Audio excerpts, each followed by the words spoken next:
Phenol. Physical properties. Phenol has high boiling point because of intermolecular hydrogen bonding. So, phenol can form hydrogen bonding with other phenol molecule. Phenol soluble in water because it can form hydrogen bonding with water molecule. Acidity of phenol. Acid bermaksud species that donate H+. So, kalau spesies tu senang untuk keluarkan H+ dia, maka dia berasid. Kalau dia susah untuk keluarkan H+ dia, maka dia kurang berasid.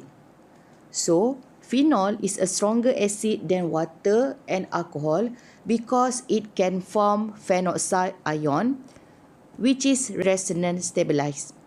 Okey, macam mana struktur phenol? Struktur phenol, bila dia dissociate, bermaksud dia akan keluarkan H+ dia. So, dia akan jadi O- dan juga H+. Okey, compound ni kita sebut sebagai phenoxide ion. Phenoxide ion lebih stable berbanding ethoxide ion dan juga hydroxide ion. Kenapa phenoxide ion lebih stable?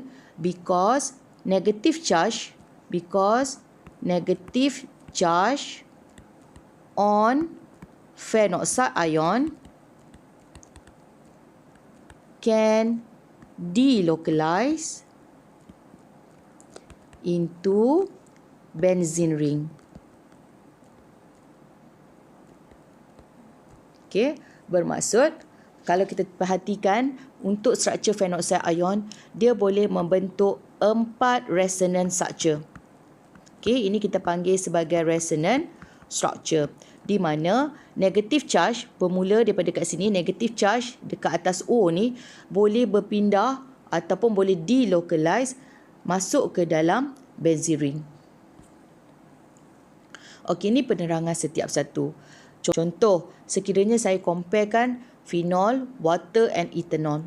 Ethanol, bila dia dissociate in water, so dia akan produce CH3, CH2O- and H3O+.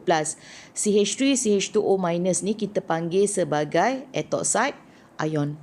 Water pula, kalau dia dissociate, dia akan produce hydroxide ion dan juga H3O+. Phenol bila dia dissociate, dia akan menghasilkan phenoxide ion. Phenoxide ion is benzene ring with negative charge. So, dia akan menghasilkan phenoxide ion dan juga H3O+. Acidic itu bergantung kepada H3O+. Kalau dia senang untuk keluarkan H3O+, bermaksud dia berasid. Okey. So, phenoxide ion form is more stable than ethoxide and hydroxide ion.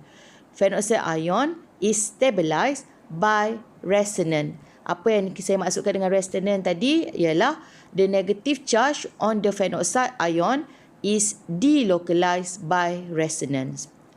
Alcohol cannot react with NaOH solution, but phenol is more acidic, so phenol can react with NaOH solution.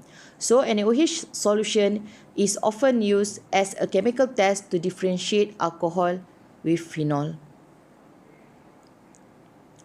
Reaction of phenol. Tindak balas dalam phenol tak banyak. Okey, phenol can react with Na. Maksudnya sebab phenol ni berasid. Okey. Phenol is acidic, so it can react with sodium metal. Sebab sodium metal ni adalah alkaline. Okey, sama juga macam NaOH. Dia adalah alkaline. So bermaksud phenol can react with Na, so it will form sodium phenoxide, so O-, Na+, and hydrogen gas release as side product. Jika kita gunakan NaOH, so bermaksud produk kita still akan dapat phenoxide ion. So bermaksud kita akan dapat O-, Na+, cuma yang membezakannya kita akan dapat H2O sebagai side product. Reaction with NaOH.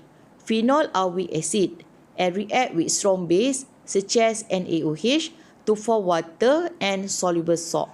Sodium phenoxide ini kita sebut sebagai sodium phenoxide. Sodium phenoxide boleh larut dalam air.